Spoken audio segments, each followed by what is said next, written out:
Everyone, welcome to the management classes. हम लोग foreign exchange rates को डिस्कस कर रहे थे।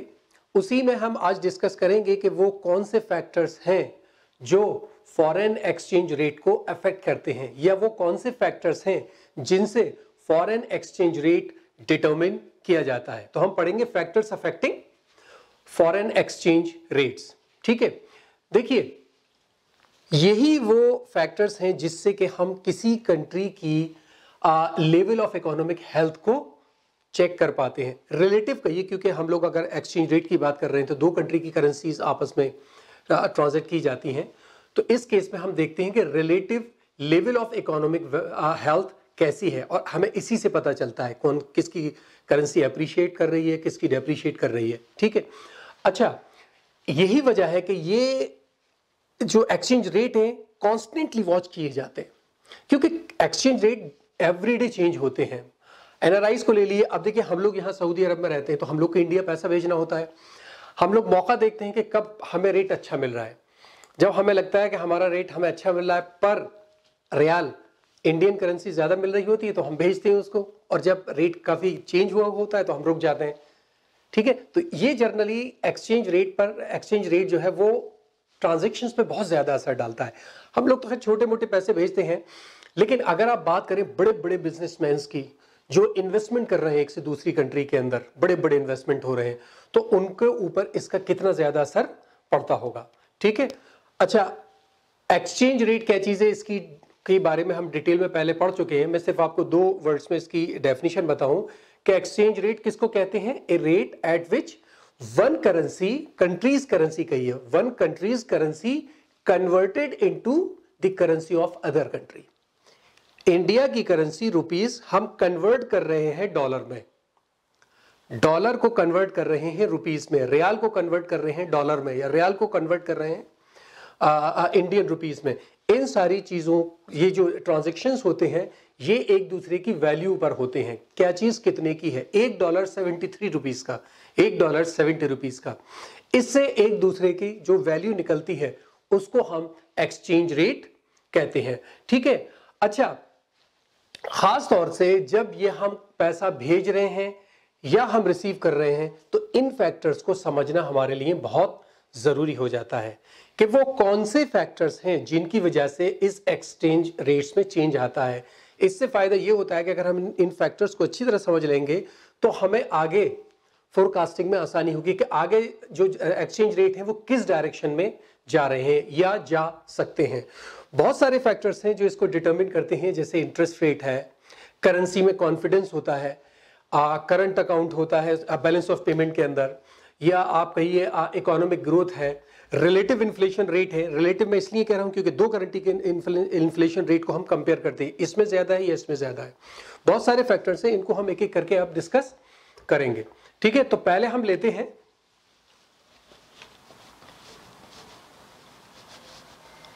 Inflation rate. Means how the inflation rate affect the foreign exchange rate. देखिए inflation जैसे ही चेंज होगा किसी भी कंट्री की करेंसी के एक्सचेंज रेट पर इमीडिएटली असर जरूर पड़ेगा। अगर किसी कंट्री के अंदर इन्फ्लेशन लो है तो उसकी करेंसी एप्रिशिएट रहती है as compare to the other currency जिससे उसका ट्रांजैक्शन चल रहे हैं। दो कंट्री हैं, एक में इन्फ्लेशन कम है, एक में ज्यादा है, तो जिसमें ज्यादा है उसकी करेंसी ऊपर उठती है, एप्रिशिएट करती है, और जिसमें इन्फ्लेशन कम है उसकी करेंसी एप्रिशिएट करती है। मान लीजिए हम एग्जांपल लें, यूके, दो कंट्री हम ले रहे हैं साहब, एक यूके है, हम ये मान के चलें कि साहब इसकी करेंसी एप्रिशिएट, इन्फ्लेशन कम है, इसमें इन्फ्लेशन जो है इसमें कम है। अगर इसमें इन्फ्लेशन कम है तो क्या होगा, क्यों असर पड़ता है इन्फ्लेशन से। अगर इसमें इन्फ्लेशन कम है तो इसका मतलब यूके के अंदर जो गुड्स एंड सर्विसेज हैं वो सस्ती हैं, प्राइस लेवल कम है, इन्फ्लेशन बहुत ज्यादा नहीं है as compare to other country, वहां ज्यादा है।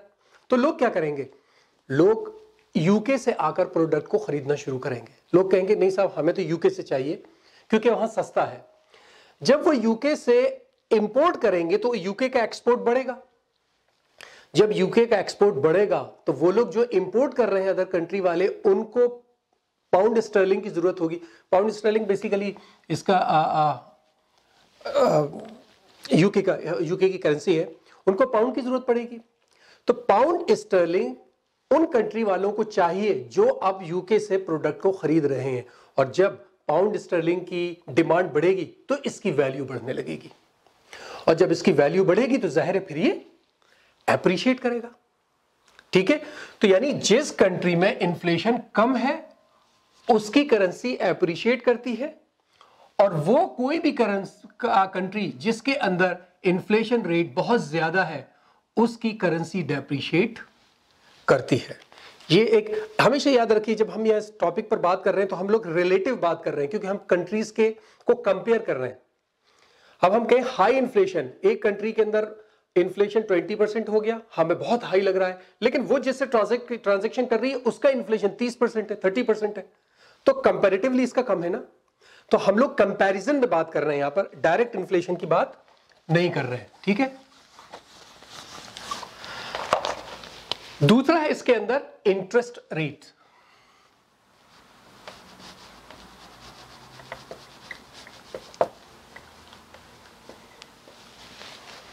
ठीक है, किस तरह interest rate foreign exchange rate को डिटरमिन करता है।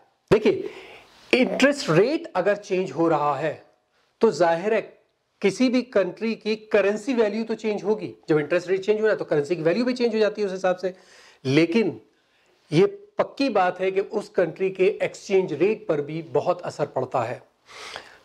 कैसे हम देखेंगे उसको, बहुत सारी चीजें हैं, बहुत सारी टर्म्स हैं, जैसे फॉरेन एक्सचेंज है रेट है, फोरेक्स जिसको हम कहते हैं, फोरेक्स रेट है, या ये हमारा इंटरेस्ट रेट है, या आप कह लीजिए कि इन्फ्लेशन है जो हमने पहले पढ़ा।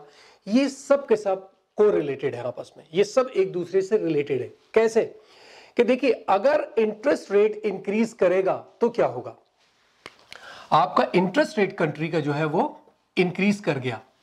अगर इंटरेस्ट रेट इंक्रीज किया है तो जो बाहर की दूसरी कंट्री है आपका, उसको पता है, दूसरी जिससे आपका ट्रेड चलता है, उसको पता है कि इस करंट कंट्री के अंदर इंटरेस्ट रेट बढ़ा हुआ है, तो वो लोग अपनी करेंसी को यहां इन्वेस्ट करेंगे, अपना पैसा यहां इन्वेस्ट करेंगे, और जब वो यहां पैसा इन्वेस्ट करेंगे तो उनको इस कंट्री की करेंसी चाहिए होगी। इंटरेस्ट ज्यादा मिलेगा तो दूसरे बाहर के लोग यहां इन्वेस्ट करेंगे, और जब वो इन्वेस्ट करेंगे तो उनको करेंसी चाहिए ना इसकी, और जब करेंसी चाहिए इसका मतलब इस कंट्री की करेंसी की डिमांड बढ़ गई, यानी जो फॉरेन कैपिटल है वो अट्रैक्ट हो रहा है अभी यहां पर, है ना। अब यहां पर इस करेंसी की डिमांड बढ़ जाएगी, और जब इस करेंसी की डिमांड बढ़ जाएगी तो जाहिर है ये करेंसी एप्रिशिएट करने लगेगी। ठीक है, तो यानी जब इंटरेस्ट रेट ज्यादा होता है, हाई होता है, उससे हमारी कंट्री की जो वैल्यू है करेंसी की वो एप्रिशिएट करती है as compare to the currency of other country. ठीक है, अच्छा, ये बेसिकली ये जो प्रोसेस है इसको हम लोग कहते हैं hot money flows. Interest rate बढ़ा, उससे हमने जो फॉरेन कैपिटल है उसको हमने इनवाइट किया, और इंटरेस्ट बढ़ा, लोगों का कहीं जमा करें, जब जमा करें तो हमारी कंट्री की करेंसी की डिमांड बढ़ गई, डिमांड बढ़ी तो करेंसी एप्रिशिएट करी। इस प्रोसेस को हम लोग कहते हैं hot money flows. Hot money flows, गरम पैसा बहना है, नहीं लिख मत दीजिएगा गरम पैसा बहना, मजाक कर रहा हूं, हॉट मनी फ्लोज ही नाम है इसका। हाँ, मतलब निकालिए, वर्ड टू वर्ड तो ऐसे ही निकलता है यार, सॉरी। ओके, अच्छा, तीसरा है करंट अकाउंट, इंटरनेशनल ट्रेड जो होता है जिसमें करंट अकाउंट, और करंट अकाउंट के अंदर बेसिकली हम किसको देखेंगे, बैलेंस ऑफ पेमेंट को, बैलेंस ऑफ पेमेंट।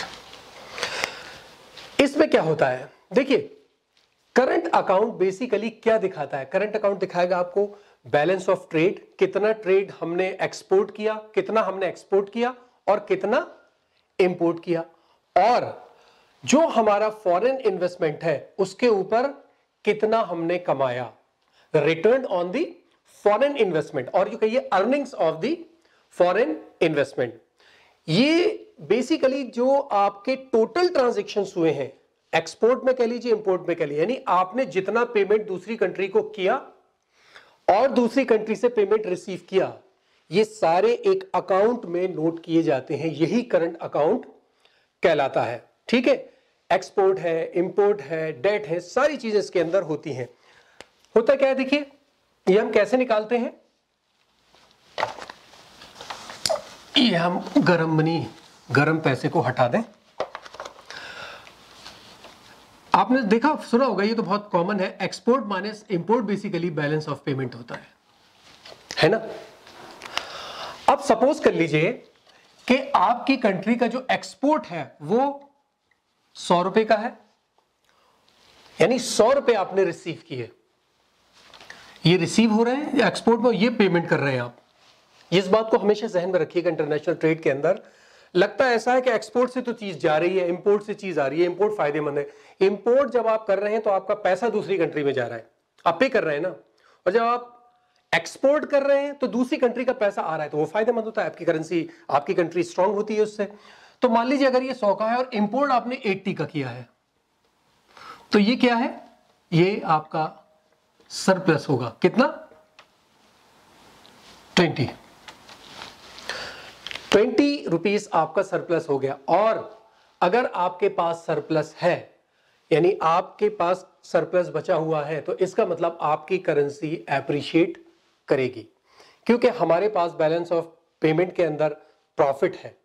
जब प्रॉफिट है तो इसका मतलब हम लोग एक्सपोर्ट ज्यादा कर रहे हैं, तो लोगों का इंटरेस्ट बढ़ता है, हमारी कंट्री में डिमांड बढ़ती है हमारी करेंसी की, और पैसा एप्रिशिएट कर जाता है। दूसरी तरफ अगर मान लीजिए हमारा ये एक्सपोर्ट 80 का था और इंपोर्ट हमने 100 का कर लिया, तो 20 का भी डिफरेंस आया, लेकिन ये क्या चीज है, डेफिसिट, लॉस। यहां बड़ा मामला है। देखिए अब अगर हमारी कंट्री में बैलेंस ऑफ पेमेंट के अंदर करंट अकाउंट में डेफिसिट है, तो यहां दो चीजें हैं कि अगर इस डेफिसिट को फाइनेंस हम अपनी ही रिसोर्सेज से कर रहे हैं, यानी हमारा जो फाइनेंशियल या कैपिटल अकाउंट का सरप्लस है पहले का, हमने उसी से इसको फाइनेंस कर लिया और प्रॉब्लम खत्म होगी, दैट इज ओके फाइन। लेकिन अगर इसको फाइनेंस करने के लिए हम फॉरेन कैपिटल को इनवाइट कर रहे हैं, हम फॉरेन कैपिटल को अट्रैक्ट कर रहे हैं, क्योंकि हमारी कंडीशन अभी अच्छी नहीं है, इस वक्त हम इंटरेस्ट रेट के साथ छेड़छाड़ करेंगे फॉरेन कैपिटल को इनवाइट करने के लिए, तो प्रॉब्लम होती है, और इस केस में हमारी करेंसी डेप्रिशिएट कर जाती है। यानी कि जब हमारी जो करंट अकाउंट डेफिसिट है वो अगर बढ़ रहा है, तो हमारी करेंसी डेप्रिशिएट करती है। ठीक है, इसमें आप एग्जाम्पल भी लीजिए, जाके पढ़िएगा, मैं ऐसे आपको एग्जाम्पल दूं। आप 2006 और 2007 में थोड़ा सा पीछे का डेटा गूगल पे चेक कीजिएगा, यूएस के अंदर तकरीबन 7% of the GDP current account deficit था, और उस टाइम में देखिए डॉलर काफी डेप्रिशिएट कर गया था। इसी तरीके से 2015 में देखिए, 2015 के अंदर जो पाउंड स्टर्लिंग है यूके के अंदर, वो करंट अकाउंट डेफिसिट उनका पहुंच गया था 7%, जिसकी वजह से पाउंड स्टर्लिंग के पाउंड के रेट काफी घट गए थे। ठीक है, नेक्स्ट है गवर्नमेंट डेट।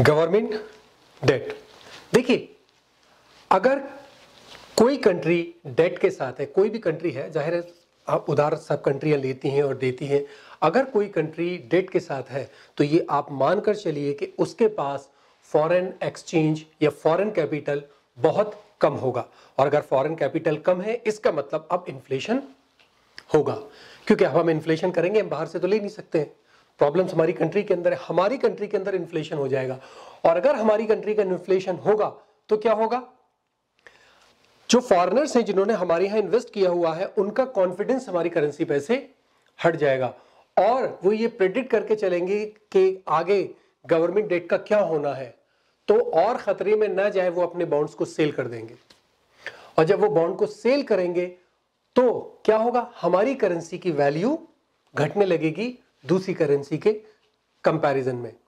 यही हुआ था आइलैंड के अंदर 2008 के अंदर, वहां गवर्नमेंट डेट बहुत ज्यादा हो गई थी, जिसकी वजह से वहां पर इन्फ्लेशन हुआ, जो फॉरेनर्स थे उन्होंने अपना पैसा वहां से निकाल लिया, जिसकी वजह से करेंसी बहुत तेजी से डेप्रिशिएट कर गई थी। ठीक है, अगला है टर्म्स ऑफ ट्रेड।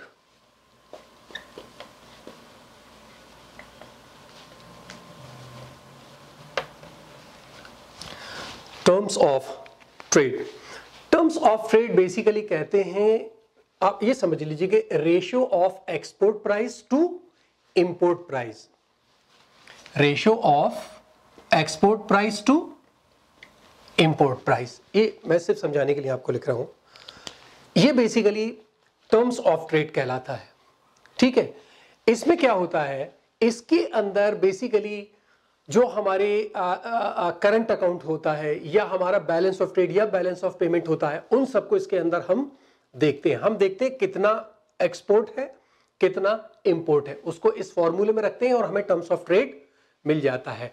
अगर ये टर्म्स ऑफ ट्रेड इंप्रूव्स हो रहा है तो इसका मतलब ये है कि हमारी कंट्री का एक्सपोर्ट बढ़ रहा है एज कंपेयर टू इंपोर्ट, यानी हमारा एक्सपोर्ट ज्यादा हो रहा है, इंपोर्ट भी बढ़ रहा है लेकिन वो कम है। सपोज कर लीजिए ये 10% बढ़ा और ये बढ़ रहा है 5%, तो इसका मतलब अगर ये फिगर ज्यादा बड़ी हो रही है और ये फिगर बड़ी हो रही है लेकिन इससे कम हो रही है, तो इसका मतलब हमारे यहां प्रॉफिट हो रहा है, हमारा रेवेन्यू ज्यादा हो रहा है इंटरनेशनल ट्रेड के अंदर।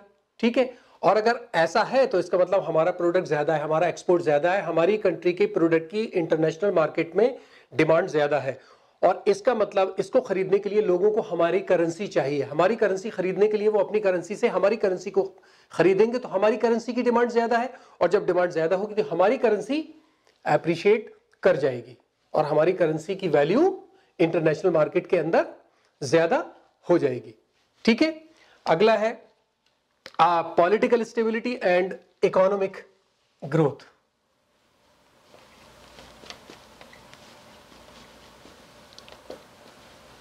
Political stability and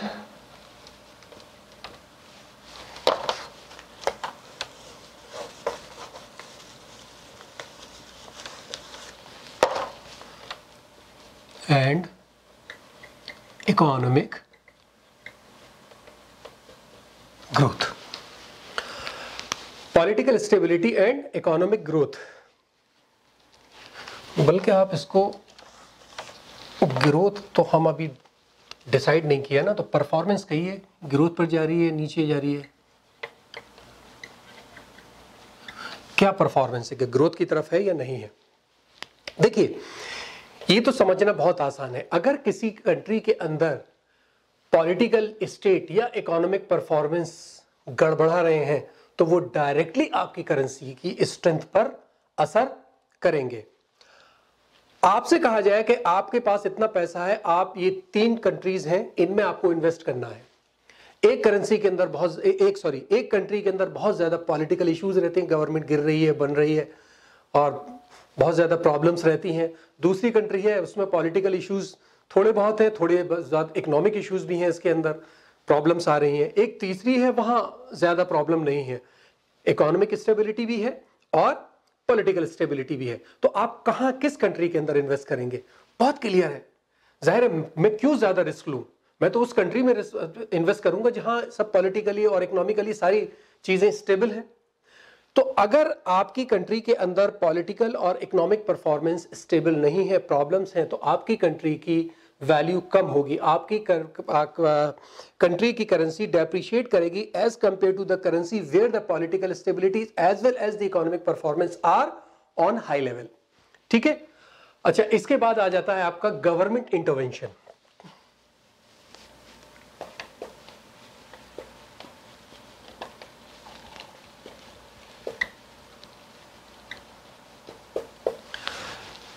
government intervention के अंदर क्या है, बहुत सिंपल है।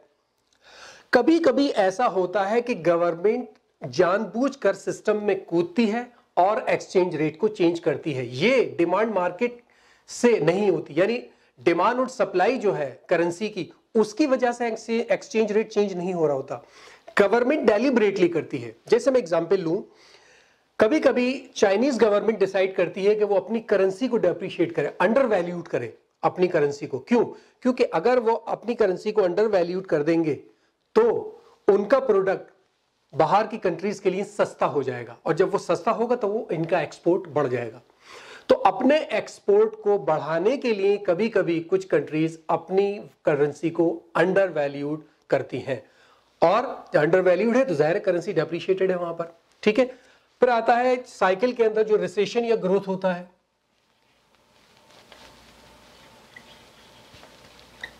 रिसेशन या ग्रोथ,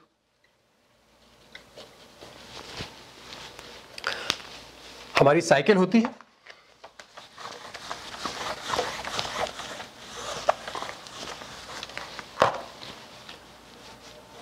ये हमारी साइकिल है ना। तो ये तो ये ग्रोथ होती है और ये रिसेशन होता है। तो किसी भी कंट्री के अंदर जब रिसेशन है तो इसका मतलब यह है कि वहां का इंटरेस्ट रेट गिर रहा है। अगर रिसेशन आया है तो वहां का इंटरेस्ट रेट कम हो रहा है, और अगर इंटरेस्ट रेट कम होगा तो जाहिर है आप फॉरेन कैपिटल को नहीं रोक पाएंगे, फॉरेन कैपिटल यहां से चला जाएगा। वो लोग इसीलिए तो यहां इन्वेस्ट कर रहे हैं ताकि हमें इंटरेस्ट रेट ज्यादा मिले। अगर कम होगा, आपकी कंट्री की जो साइकिल है वो रिसेशन की तरफ जा रही है, तो लोग अपना पैसा निकालेंगे, और जब पैसा निकालेंगे लोग अपना, तो आपकी करेंसी डेप्रिशिएट करेगी। इसका उल्टा होता है ग्रोथ के अंदर। जब ग्रोथ होती है तो आपका रेट ऑफ इंटरेस्ट बढ़ता है।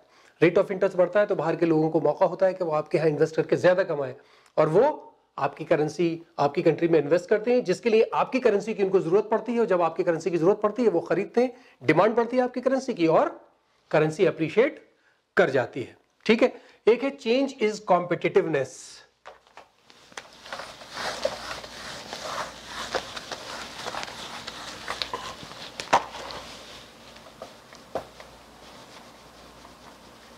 चेंज इन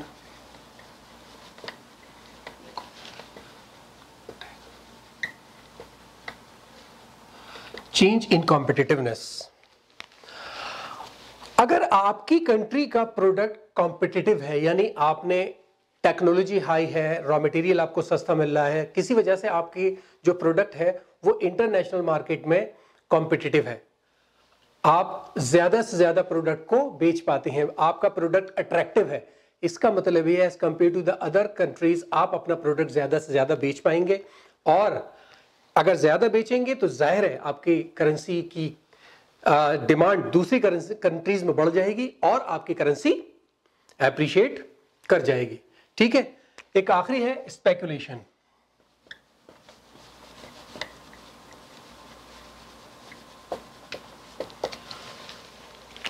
अगर आपने ये मान लिया, अगर मान लीजिए कोई रिसर्च आर्टिकल पढ़ा आपने, या आपने देखा कि कहीं न्यूज आ रही है, लोग रिसर्चेस कर रहे हैं, पढ़ रहे हैं, और वो बता रहे हैं कि किसी कंट्री की जो वैल्यू है, करेंसी की वैल्यू, किसी कंट्री की करेंसी की वैल्यू बढ़ने जा रही है, एप्रिशिएट करने जा रही है, तो आप क्या करेंगे? आप उस करेंसी को ज्यादा से ज्यादा जमा करना चाहेंगे ताकि मेरे पास हो, और जैसी वो बढ़े तो मैं इन्वेस्ट कर दूं, है ना। अगर आपकी एक्सपेक्टेशन है कि वो करेंसी आगे बढ़ने वाली है तो आज की डेट में उसकी डिमांड बढ़ जाएगी, और जब डिमांड बढ़ेगी तो ऑब्वियसली करेंसी एप्रिशिएट करेगी। ठीक है, तो मैंने ज्यादा से ज्यादा, जहां मैं 2-3 सोर्सेज से देखा मैंने, और मैंने ज्यादा से ज्यादा कलेक्ट कर लिए हैं, मैंने 10 फैक्टर्स बताए हैं। सब याद कीजिए, जितने याद हो उतने लिख के आइएगा, इसलिए मैंने ज्यादा लिए हैं फैक्टर। ठीक है, अच्छा, यही वो फैक्टर है जिससे कि एक्सचेंज रेट डिटरमिन होता है, यानी यही चीज, यही फैक्टर जो फ्लक्चुएशन लाते हैं एक्सचेंज रेट के अंदर। तो आपको मनी भेजनी है, पैसा भेजना है या पैसा रिसीव करना है, तो आपको इन सब के ऊपर, सारे फैक्टर्स पर नजर रखनी पड़ेगी।